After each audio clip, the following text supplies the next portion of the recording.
Okay, so today we're talking about finding my first job in the trades and what my experience has been with a couple different companies in the trades world. Some of you might be looking for a job, you might be looking to switch.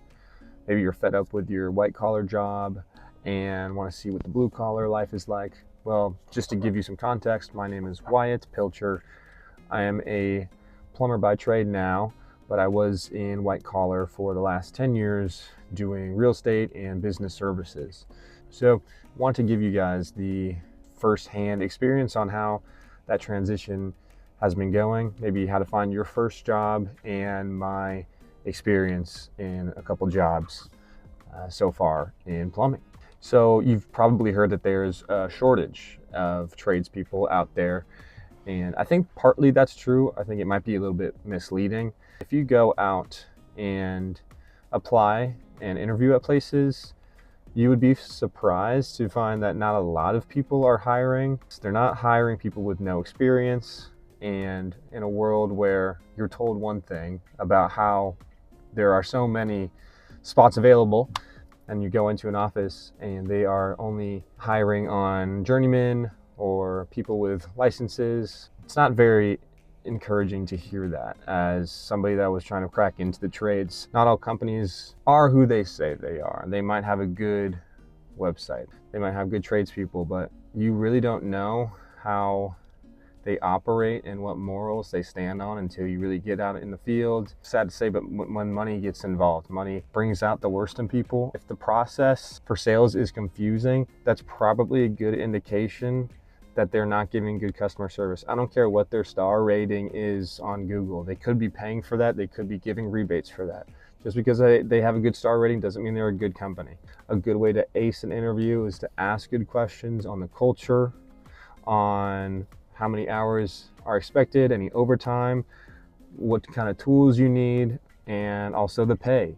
What happens when you do get your certifications or any advanced licenses, what that means for the plumbing company in terms of hours, in terms of having your own truck, or definitely including pay of like how many dollars per hour do I get after this amount of certification or training or experience here? When can I expect any sort of raise? It's probably a good idea to start asking that early on, not to the point where you scare the employer off, but just showing them that you are serious about the job. Sometimes it's hard to get interviews. I will say this, trade companies like electricians, plumbers, HVAC people, they like to see people come in person. It shows that they have some level of dedication. It shows some grit to walk in with the resume and shake a hand. I'm gonna shake your hand. I wanna shake his hand. They want to see you come to the office. They do not want you to just email them on LinkedIn or go through Indeed. They want a phone call at the very least. So make that phone call. And if you are in the area, ask if you can stop by and drop off your resume. That's probably my best advice that I give anybody that's in the trades or at my trade school, asking how I got a job so fast in plumbing. My classmates were struggling to find jobs. I told them the same advice. Once they started getting this advice and started printing out the resume and walking in, more and more kept getting jobs. So I'm telling you, do that. That helps.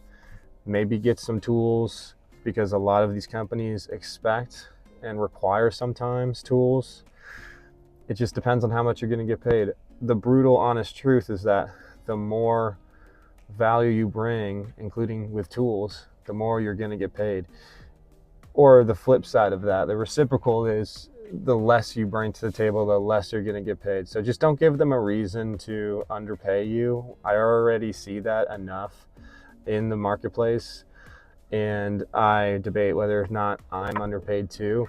However, I'm a first-year apprentice. Like, I'm expecting to be paid low just due to the nature of they gotta train me and trust me and pay with any damage I do. I'll give you an example. The other day, doing a gas line repair, and my foot just goes through the, it lost its grip on one of the beams, and I went through the ceiling. Hey, Ryan. You gotta understand that when you walk into these places, you're kind of understood as a liability. Like to a business owner, you are a liability when you have no experience. So understanding that and understanding that you might need to float by with some saved money in the meantime until you get licensed. And more on these companies' websites, you'll see that they post the pay scale, which always ranges widely. Like I saw one the other day, like 40,000 to 100,000, or $20 an hour to $40 an hour. What is it gonna be? So I guess it all depends on that interview process and what your resume looks like. If you have some sales background, definitely include that, especially if you're getting into residential sales or service, and HVAC or plumbing. HVAC is an especially particular one that they look at for any sales experience, because at the end of the day, man, a business is just trying to, they're trying to create customers, they're trying to make a profit. So, but it also depends on the company that you work for, right? I worked for a company at my first job that was very sales oriented and commission based. And if you're not comfortable with that sort of environment, be very honest with yourself and ask yourself, hey, am I a good salesperson, or am I good like with my hands? You could be both, but most people in the trades I have found are just better with their hands, and the communication aspect is kind of just an afterthought for them. Closing out a bill is what they hate the most. They'd rather just get the work done and go. And I see that a lot of those guys, they go commission based when they can't sell anything. I'd rather those types of guys go salary based or an hourly based, and maybe get a commission on the side, a slight commission if they go above a certain dollar amount per day. But man, if you're just commission based but you're not good at sales, I mean, you might want to rethink that pay structure, and you want to rethink the corporate or the corporation you're working for or the business you're working for, because you just can't out innovate a sales process that just doesn't fit your personality. My first plumbing job was that, because this company was cornering themselves in the insurance claims world, which I just didn't find that appealing to me, especially since I'm starting out in the trade and I don't know much about the systems and how to maintain them. I feel like maintaining systems is much more ethical and moral than just replacing them just because the water heater went out for a season after 5 years. I mean, just think about how it's going to make you feel when you're trying to sell these pieces of equipment to homeowners, to families. Like, if that's not comfortable for you, like, say something, leave. There are so many other companies that want to hire you. Just because I've been telling you it's harder to get a job, that doesn't mean you should not go for it. Like, print out those resumes, go to the offices of these businesses that you've known on the street. If you see a van, maybe call them, be like, hey, I saw your van, wondering what you're doing. Do you need any help? Like, and if they don't need help, they don't need help.